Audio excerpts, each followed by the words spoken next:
Yo yo yo, it's your boy Twilts with another Apex video, and today we're going through how to 1v3 as Bangalore.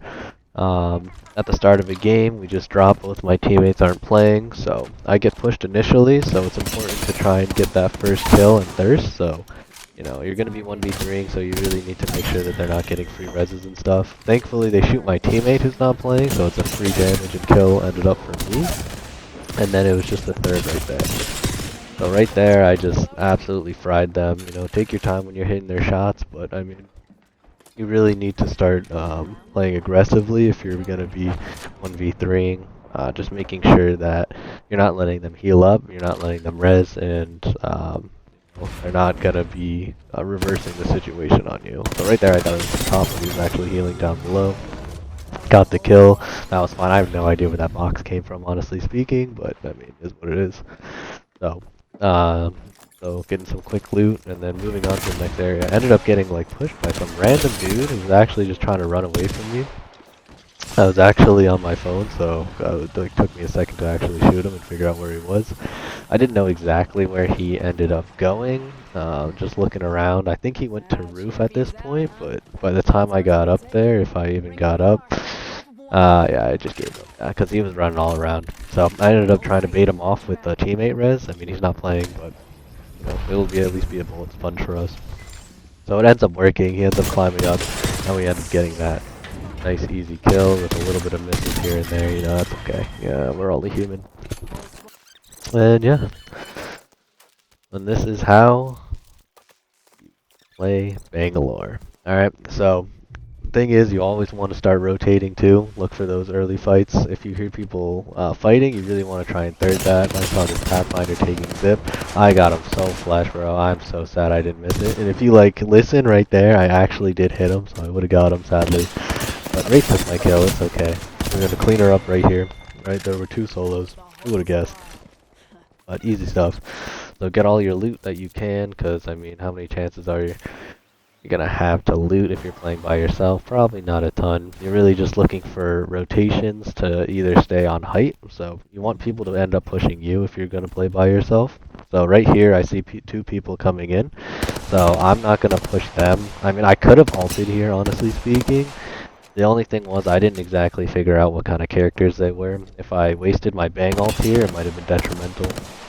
So I really wanted to save that until I really was confident that I needed it, or if I was like, oh my god, I'm gonna die, I need to ult, give them a little pause. So I don't honestly forgot. I didn't know where they went. I ended up seeing them on the right. They got a little too close to me, and you always want to play healthy. So I actually only have one shield here, but it's worth me ulting, re-healing up, because again, I'm by myself. Like, if they push me, even if I get the first guy, I'm going to be so low for the second. So it's really, you stay as healthy as you can and get better positioning. So see here, I start positioning myself to height. Again, you want them to push you. You want to be able to laser them as they push you. So holding these advantageous positions is really going to help you in your 1v3, 1v2, any kind of situation like that. Even 1v1s, honestly speaking. Mostly for 1v. Right, because if you're 1v1ing, you could kind of eagle challenge people, and if you have better aim, you're going to win every time. I rotate back because I see a Valk coming in, but she ended up not landing up here, so I kind of messed up my position here, but we end up frying the first guy, right? He's pretty weak. I end up missing a couple shots, and then I see his teammate over here. So honestly, he got me way too low for my comfort. I pretended like I jumped off, and I didn't hit the heal right here because I wanted him to also jump off.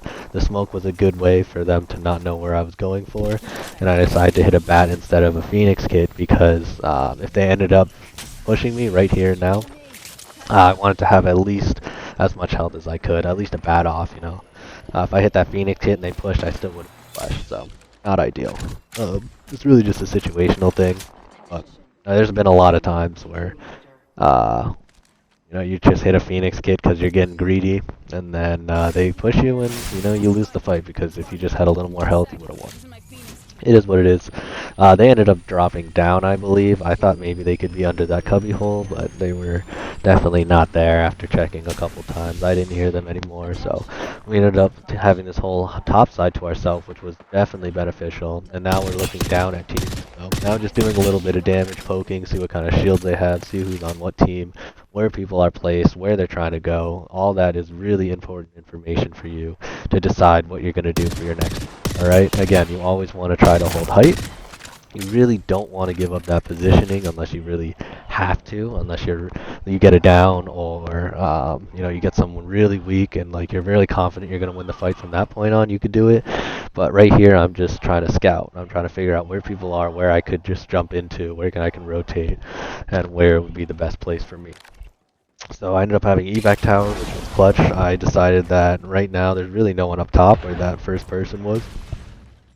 Maybe the Valk that flew in. While the tower's up, I still have some time. I don't want people to look at me right when I deploy it, so I gave it a couple seconds, looted a little more because I needed some stuff because I have like no heavy, and decided to drop in. And still scouting as I go down, obviously. Information is so strong in this. I ended up getting shot right here. A guy like did not like whatever. Looted up on that free box right there, and now I have really good height on people. I mean, they're chucking nades at me, but they really can't contest me that bad. So now that I have a really good position on them, I'm just looking where everyone's going and figuring out who I should hit first. Ended up this guy was a free kill, so I ended up getting him. And now that we got that down, it's basically a doable situation for us to go and fight that team. So this ended up being the team that was pushing me initially, the team of 2. So I ended up dropping down. I go to a different door. Noted that I didn't go to that front door because that's where most likely he was going to be, and I didn't want to get blocked on that door. I get a nade to get an easy re-knock, and then I get the lifeline right here with the, because she was like stunned. It was an easy kill for me. Good cleanup and stuff like that. So that's important. That's like an important fight tip, and just making sure that you know how to kind of take these advantageous situations while you can. You really don't want to start pausing and thinking too much of what you're doing, because the more you wait, the more chances they're going to be healthier, and that fight's just going to be so much harder. So I see everyone's pushing over there. I hit shields. I see they have purple. No one's really in this building near me, so it's more beneficial for me to start taking height and looking back down at them as well.